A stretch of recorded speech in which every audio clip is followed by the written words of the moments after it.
అక్క, బావగారి ఫ్రెండ్స్ నేను కంటికి కనిపిస్తే చాలు ఏదో ఒకటి తెమ్మనో ఇమ్మనో అవసరం లేకపోయినా అడుగుతున్నారే. అక్క అఖిలతో ఫిర్యాదు చేసింది అవంతి. అయితే అటువైపు వెళ్లకు, టకీమని సమస్యకు పరిష్కారం ఇచ్చింది అఖిల. కొంగుముడు విడదీయకుండా అప్పుడే అన్ని సాంప్రదాయక పూజలు పూర్తి చేసుకున్న ఆ నవదంపతులు ఆ గదిలో దూరం దూరంగా ఒకే మంచంపై నడుములు వాల్చారు. అంబరీష్కి బాగా అలసటగా ఉంది. కళ్ళు మూతలు పడిపోతున్నాయి. తెల్లవారుజాము ముహూర్తమేమో. అందున పెళ్లి చేయించే పురోహితుడు పరమస్తోత్రీయుడు, పండితుడు కావడంతో రాత్రి 1 గంటకే పీటల మీద కూర్చోపెట్టేశాడు. ఉదయం 10 గంటల వరకు అలానే ఆ సరదాలు ఈ ముచ్చట్లు అంటూ అన్ని కార్యక్రమాలు పూర్తయి నడుము వాల్చి విశ్రాంతి తీసుకుందాం అనుకుంటున్న సమయంలో అవంతి సమస్య, అఖిల పరిష్కారం అతన్ని ఒక్క క్షణం ఆలోచింపజేశాయి. ఆడదానికి కావాల్సింది ఓర్పు, సహనం. అవి లేని వారికి మాటకారితనం ఉంటే చాలు. టక్కున అవతలవారి దూకుడుకు కళ్ళెం పడుతుంది. కిటికీలోంచి బయట హాల్లో జరుగుతున్న వడ్డనంతా కనిపిస్తుంది. అక్కగారి మాటతో తల వంచుకుని వెళ్ళిపోతున్న అవంతిని అంబరీష్ ఫ్రెండ్సు మళ్ళీ పిలిచారు. మిస్, మిమ్మల్నే. అమ్మో, దొరికిపోయాన్రా భగవంతుడా అనుకుంటూ అవంతి ధైర్యం తెచ్చుకుని, ఏం కావాలి సార్ అంది వెక్కిరింతగా. మా వాడికి బూరిలన్నా, బూరిలాంటి బుగ్గలన్నా భలే ఇష్టమండి. 2 వడ్డిస్తారా ప్రకాష్ అడుగుతున్నాడు. సరిగ్గా వినపడక అవంతి మళ్ళీ అడిగింది. ఏమిటి? బూరిలండి, బూరిలు కావాలి. అవంతి బూరిలు పట్టుకొచ్చింది. అప్పుడు మొదలెట్టారు అసలైన అల్లరి వారందరూ. ఏవండి, మా వాడికి 2 వాడికి బూరిలంటే చాలా ఇష్టమండి. ప్రకాష్ మహేష్ని చూపిస్తూ. మహేష్కి 2 బూరిలు వేసింది అవంతి. వాడికి 4 వేయండి అన్నాడు మహేష్ వంశీని చూపిస్తూ. అబ్బే వద్దండి, వాడలాగే చెప్తాడు. వంశీ అడ్డుగా చేతులు పెడుతూ అన్నాడు. మీరు వేస్తారా వేరా మహేష్ సీరియస్గా అడిగాడు. అవంతి గబగబా వంశీ చేతుల మధ్య ఖాళీలోంచి 4 వేసింది. వేసేయండి అన్నీ. మీకు ఎవరంటే ఇష్టమైతే వాళ్ళకి వేసేయండి. మేము ఎండిపోయిన చేతులు నాక్కుంటూ కూర్చుంటాము అన్నాడు ప్రకాష్ వెక్కిరింతగా. అవంతి నిస్సహాయంగా నిలబడిపోయింది. ఆమె కళ్ళల్లో గిరున నీళ్లు తిరిగాయి. అక్క మాట వినకుండా వచ్చినందుకు బాగా అయింది తనకు. అసలు ఇలాంటి వాళ్ళని పిలిచినందుకు బావగాన్ని తన్నాలి. చెప్తాను బావని పని అనుకుని బూరిల బకెట్ అంతా ప్రకాష్ ఆకులో గుమ్మరించి అక్కడ్నుంచి విసురుగా వెళ్ళిపోయింది అవంతి. అక్క, బావగారికి తలస్నానం చేయించాలట. చేశాక నిన్ను తీసుకుని మన ఇలవేలుపైన సంతాన వేణుగోపాలస్వామి ఆలయానికి వెళ్ళి రావాలట. వస్తూ కొండమీద రాట్నాలమ్మ తల్లి దర్శనం చేసుకుని ఆమెను ముట్టుకు రావాలట. అలా అయితే నీ కడుపు తొందరగా పండుతుందట. లేలే, బావగాన్ని స్నానానికి రమ్మను, చేయిస్తాను. అవంతి పెద్ద ఆరిందాలా వచ్చి అఖిలతో చెప్పింది. స్నానమేగా, ఆయన చేసేస్తారులేవే తేలికగా అనేసింది అఖిల. నీ బొంద, ఈ స్నానంతో బావగారు ఎలాంటివారో తెలుస్తారట. మామూలు స్నానం అనుకుంటున్నావా ఏమిటి? 11 బకెట్ల జల్లెడ స్నానం. జల్లెడ స్నానమా? అదేమిటే? పట్టణంలో అమ్మానాన్నల దగ్గర పెరిగిన పిల్లవు. కాలిగోటి నుంచి కంటిపాప వరకు మ్యాచింగ్ అయితే నేర్చుకున్నావు, కానీ నువ్వు మగాళ్ళను స్టడీ చేయలేదే అక్క. మరి నేను నాకు జ్ఞానం వచ్చినప్పటినుంచి అమ్మమ్మ దగ్గర పల్లెటూళ్ళలో పెరిగాను కాబట్టి మడి దడి ఆచారం, సాంప్రదాయం, పూజా పునస్కారం, నోములు, వ్రతాలు ఇవన్నీ వంటబట్టాయి. మన కర్ణంగారి భార్య వెంకటేశ్వరమ్మ గారు, పోస్టు మాస్టారి భార్య వసుంధరమ్మ గారు అందరూ అక్కడ నిరీక్షిస్తున్నారు. పనిగట్టుకుని నా స్నేహితురాలని 10 మందిని కూడా తీసుకొచ్చాను. బావగారిని తీసుకుని గబగబా అవంతి కంగారుగా వెళ్ళిపోయింది. అంబరీషు అఖిలతో కలిసి స్నానాల గదికి వస్తూనే విస్తుపోయాడు. అక్కడ సుమారు 15 మంది ఆడవాళ్లు వివిధ సామాన్లతో రెడీగా ఉన్నారు. విశాలమైన పెరడ్లో కుడిపక్క నిలబడి స్వాగతం చెప్తున్నట్టుగా అరటి, జామ, సపోటా, మామిడి చెట్లు ఉన్నాయి. వాటికి అవతల విశాలమైన బావి. బావి చుట్టూ విశాలమైన సిమెంటు పళ్ళెం. వాన నీరు బయటకు పోయేందుకు ఏర్పాటు ఉన్నాయి. ఎడమ పక్క విశాలంగా తాటాకులతో కట్టిన స్నానాల గది, పడక గది అంతా విశాలంగా ఓపెన్గా ఉంది. ఇదేమిటి అఖిల, స్నానానికి కూడా సినిమా షూటింగ్ లెవెల్లో ఏర్పాట్లా? అఖిల బదులు అవంతి సమాధానం ఇచ్చింది. ఏంటి బావ మరీను, అంత సిగ్గైతే ఎలా? ఈ స్నానం అలాంటిలాంటిది కాదు. నువ్వొక్కడవే బేబీ బాత్ చేయడానికి ఇది నీ పట్టణం కాదు. ఇక్కడ మా పద్ధతిలోనే జరగాలి అంటూ చనువుగా చేయి పట్టి లోపలికి తీసుకుపోయింది. అఖిల కూడా లోపలికి రాబోతుంటే, అబ్బా అక్క, మీ ఆయన్ని మేమేమీ కొరుకు తినంలేవే. మీ ఆయన శీలానికి నేను కాపలాగా ఉంటాగా. అయినా అసలు శీల పరీక్షకే ఈ ఏర్పాటంట అని ఆపేసి నూనె గిన్నె పట్టుకున్న ఆమెతో అంది. పెద్దమ్మగారు రండి అంటూ బావగారిని స్నానాల గదిలో విశాలమైన స్టూల్ మీద కూర్చోబెట్టింది.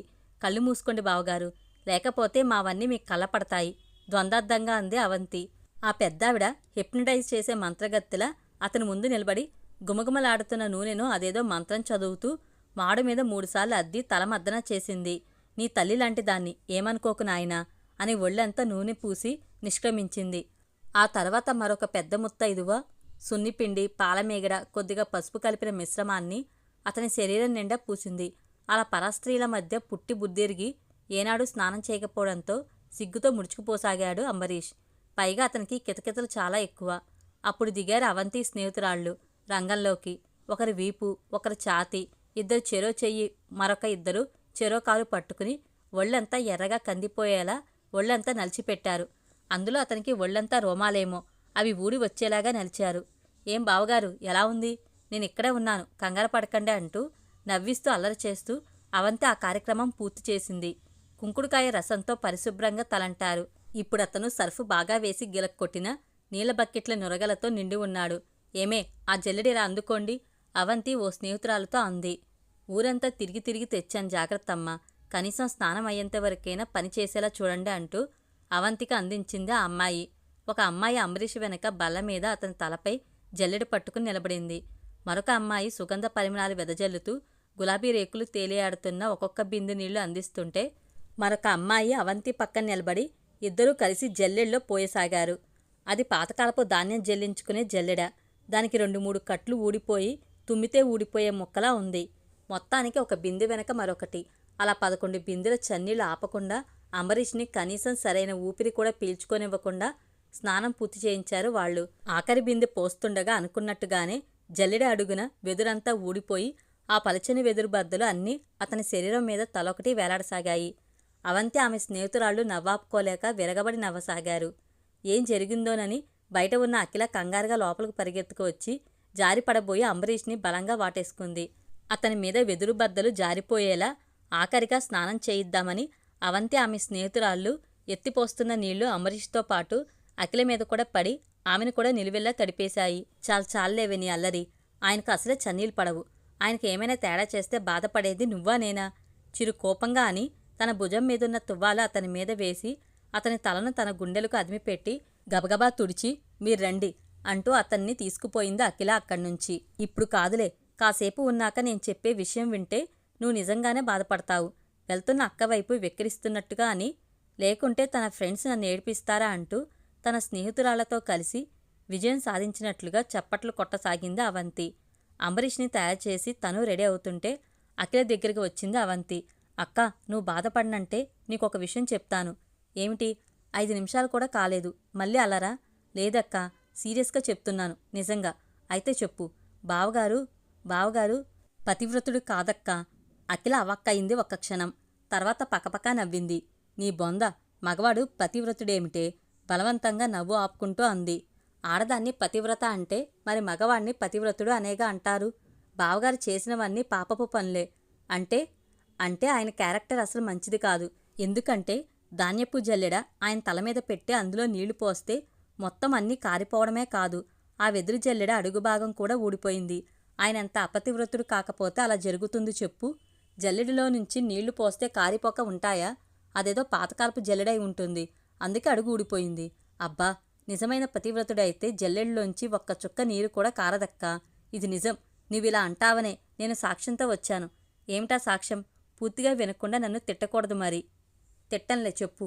మనకు మన సాంప్రదాయాలు కట్టుబాట్లు పెద్దల నుంచి సంక్రమించినవే కదా. రామాయణం, మహాభారతం, భాగవతం వీటన్నింటినీ ప్రతి తెలుగు తల్లి తన బిడ్డకు అంతో ఇంతో నూరిపోస్తుంది కదా.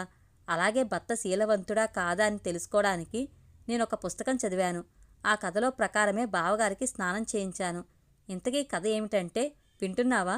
వినకపోతే ఊరుకుంటావా చెప్పు. నారదుడికి ఈ లోకంలో మహాపతివ్రత ఎవరు అని సందేహం వచ్చిందట. మహావిష్ణువుని అడిగితే ఆయన ఒక మునీశ్వరుని భార్యను భూలోకంలో చూపించాడట. ఆవిడే మహాపతివ్రత అని ఎలా స్వామి నాకు తెలిసేది అని అడిగాడట నారదుడు. అందుకాయన ఆమె నెత్తి మీద ఒక ధాన్యపు జల్లెడ పట్టి అందులో నీరు పోసి చూడు, ఒక్క రంధ్రం నుంచి కూడా నీరు కారకుండా ఉంటే ఆమె మహాపతివ్రత అన్నాడట. నారదుడు భూలోకం వచ్చి ఆ మునీశ్వరుని భార్య అనుమతి తీసుకుని ఆమె తలపై జల్లెడ ఉంచి నీరు పోశాడట. ఒకే ఒక రంధ్రంలో నుంచి నీరు కారిందట. నారదుడు ఆమెను అందుకు కారణం ఏమిటమ్మా అని అడిగాడట. అందుకు ఆమె ఇలా సమాధానం చెప్పిందట. స్వామి, నాకు తెలిసి ఒకే ఒక తప్పిదం చేశాను. అది కూడా తెలియక చేసిందే. తెలిసి చేసినా తెలియక చేసినా తప్పు తప్పే కదా. అది చిక్కటి శీతాకాలం. నా భర్త స్నానానికి నదీ తీరం వెళ్లారు. నేను కుక్కి మంచంలో కూర్చుని నా బిడ్డకు పాలు తాపుతూ కింద కుంపటి సెగను అరచేత్తో బిడ్డ శరీరానికి అద్దుతున్నాను. అంతలో నా భర్త తలుపు తెరుచుకుని హఠాత్తుగా లోపలికి వచ్చేశారు. ధర్మశాస్త్రం ప్రకారం భర్త అనుమతి ఇవ్వకుండా భార్య అతని ముందు కూర్చోకూడదు. ఈ సూక్ష్మదర్శనం ధర్మం తెలిసిన నేను లేద్దామని ప్రయత్నించాను. లేస్తే బిడ్డ కుంపట్లో పడుతుంది. లేవకపోతే భర్త ఎదురుగా అపరాధం చేసిన దాన్నవుతాను. అయినా లేవలేకపోయి అశక్తురాలిగా ఉండిపోయాను. నాకు తెలిసి నేను చేసిన పాపం అదే అందట. మరి బావనెత్తిన జల్లెడి అడుగు కూడా ఊడిపోయింది. దీన్ని బట్టి బావగారెంత పాపాత్ముడో, ప్రతివ్రతుడి లక్షణాలు లేనివాడో అర్థమవుతుంది. అవంతి మాటలు పూర్తి కాకుండానే అఖిల గైమని లేచింది. ఓసిని అసాధ్యం కోలా, ఎక్కడో ఏదో పురాణ కథ చదివి దాన్ని ఈవేళ మీ బావ మీద ప్రయోగిస్తావా? నీకసలు బుద్ధుందా? అందుకే అమ్మతో 1,00,000 సార్లు చెప్పాను, నిన్నీ పల్లెటూరులో అమ్మమ్మ దగ్గర ఉంచితే తనలాగే నిన్ను తయారు చేస్తుంది అని. అమ్మ వినలేదు. నువ్వు అమ్మమ్మకి అమ్మలా తయారయ్యావు. ఆనాటి పరిస్థితులు, పద్ధతులకు అనుగుణంగా వాళ్ళు బ్రతికారు కాబట్టే మహాపతివ్రతలుగా చరిత్రలో మిగిలారు. కాలానుగుణంగా మనిషి మారాలే. అప్పటి పరిస్థితులు ఇప్పుడు ఉన్నాయా? అయినా నాకు తెలియకడుగుతాను, నువ్వు లంగా ఓని ఎందుకు వేసుకుంటున్నావే? ఈనాటి పద్ధతులు బట్టే కదా. పోని ఆ మునికన్యలా డ్రెస్ వేసుకుని ఒకరోజు ఊళ్ళో తిరిగి చూడు. జనాలు ఏమంటారో తెలుస్తుంది. అందుకని పిచ్చి పిచ్చి ఆలోచనలు మాని అందంగా ఆరోగ్యంగా ఆలోచించడం నేర్చుకో.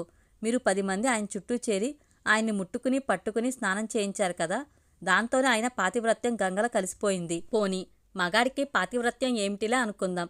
మీ బావగారిని ముట్టుకున్న నువ్వు నీ ఫ్రెండ్స్ పతివ్రతల కారుగా. పాత చింతకాయ పచ్చడి ఆలోచనలు మాని నాతో పట్నంరా.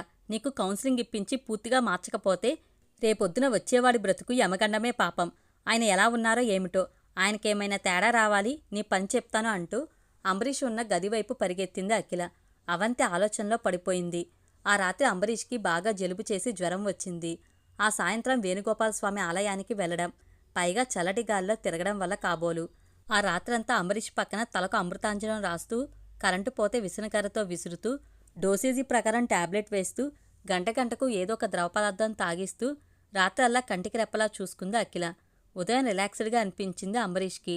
లేటుగా లేచిన అఖిల అవంతితో మాట్లాడలేదు ఉదయం లేచిన దగ్గర నుంచి. స్నానమయ్యాక అఖిల అంబరీష్ గదిలోకి వచ్చింది.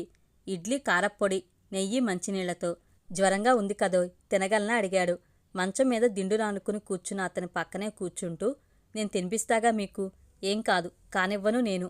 జ్వరమా పాడా? నేను ఉండగా దేన్ని మీ దరిదాపులకు కూడా రానివ్వను అంటూ ఇడ్లీ ముక్క విరిచి కారం పొడిలో అద్ది అతని నోటికి అందించింది అపురూపంగా. దాన్ని నమిలి తింటూ అఖిల రెండో చేతిని తన చెంపలకు ఆనించుకుని తన్మయత్వంతో కళ్ళు మూసుకున్నాడు అంబరీష్. ఆ వెచ్చని స్పర్శకు ఒక్క క్షణం పరవశురాలైన అఖిల తమాయించుకుని, ముందు టిఫిన్ తినేయండి, ఆ తర్వాత మిమ్మల్ని డిస్టర్బ్ చేసేవారు ఎవరూ ఉండరు. ఆమె వైపు అనురాగంతో చూస్తూ అతను తింటుంటే అతని సన్నిదే తన పెన్నిదే అన్నంత హృదయంగా ఆమె అతనికి తినిపించి మంచినీరు అందించింది. ఆ మూర్ఖురాలు చేసిన పనికి మీరేమీ అనుకోకండి. అవంతికి రోషం ఎక్కువ. ఎవరైనా తన్ను ఏడిపిస్తే భరించలేదు. తను మాత్రం ఎవరినైనా ఏడ్పిస్తుంది. నాకు తెలిసి మీ ఫ్రెండ్స్ ఏడ్పించినప్పటి నుంచి దానికి మహా ఉక్రోషంగా ఉంది. అందుకే దాన్ని ఉదయం లేచాక పలకరించలేదు. అదేంటి అఖిల, తప్పు కదూ? తనంటే పల్లెటూరులో పెరిగింది. నువ్వు చక్కగా చదువుకున్న దానివి. ఇలాంటి సమయంలో పరిస్థితిని చక్కదిద్దాల్సిన నువ్వే అలా చేయడం బాగుండలేదు. అది మీకు చేయించిన స్నానం బాగుండి ఉంటుంది. అందుకే నా మాటలు మీకు కష్టంగా ఉన్నట్లున్నాయి. అది సరేగాని మీకు ఇబ్బంది అనిపించలేదా? నేనైతే దడదడలాడిపోయాను తెలుసా అంది నవ్వుతూ. చాలా హ్యాపీగా అనిపించింది. నా జీవితంలో అలాంటి స్నానం ఎప్పుడూ చేయలేదు. అబ్బా, ఆ దృశ్యం తలుచుకుంటేనే మనసు దూదిపించలా తేలిపోతుందనుకో. వాళ్ళు పల్లెటూరు ఆడపిల్లల కంచులు, వేళ్ల మధ్య కండరాలు ఇరికించి పైనుంచి కిందకి మద్దిస్తుంటే వావ్ అనిపించిందనుకో. అన్నట్లు నేనే స్నానం చేసేది కదా అని మామూలుగా టవల్ కట్టుకుని వచ్చేశాను. అంటే మిమ్మల్ని మొత్తం వాళ్ళు చూసేశారంటారా? పాడు. వాళ్ళు చివరి వరకు స్నానం చేయించారంటే మీరు జాగ్రత్తగానే కూర్చున్నారన్నమాట. నిజంగా చూసేశారనుకో ఏం చేద్దువు? చూడ్డం వేరు, అనుభవం లేదుగా. అనుభవం అంటే మీ జ్వరం పుణ్యమా అని ఫస్ట్ నైట్ రేపటికి వాయిదా పడిందిగా. అది జరిగాక తెలుస్తుంది అనుభవం అంటే ఏమిటో. ఇప్పుడే ఆగలేకపోతుంటే ఆమె అతని గుండెలపై తలవాల్చి నడుం చుట్టూ చేయి వేసి దగ్గరగా హత్తుకుంది. సరిగ్గా అప్పుడు వినిపించాయి వెక్కిళ్ళు. ఉలిక్కిపడి దూరంగా జరిగారు ఇద్దరు. అవంతి ఎప్పటినుంచి ఏడుస్తుందో. కళ్ళు వాచిపోయి ఎర్రగా మంకిన పువ్వుల్లా ఉన్నాయి. మంచం పట్టి దగ్గరగా వచ్చి అంది, బావా నన్ను క్షమించవా? అక్క ఉదయం నుంచి నాతో మాట్లాడలేదు అంది మరింత వెక్కుతూ. అవంతి, నువ్వు సరదాగా చేసినా ఎందుకు చేసినా మా ఇద్దరినీ ఒకరినొకరు బాగా అర్థం చేసుకునే చేశావు. నిజంగా నీ మీద నాకు కోపం లేదమ్మా. అఖిల అవంతిక కళ్ళు తుడిచి బుగ్గ చిదిమింది. మీ బావకు మళ్ళీ స్నానం చేయిస్తావా? అఖిల మాటలకు అంబరీషు నేను రెడీ అన్నాడు. ఏంటి బావా మరీను అంటూ అక్కడ్నుంచి పారిపోయింది అవంతి.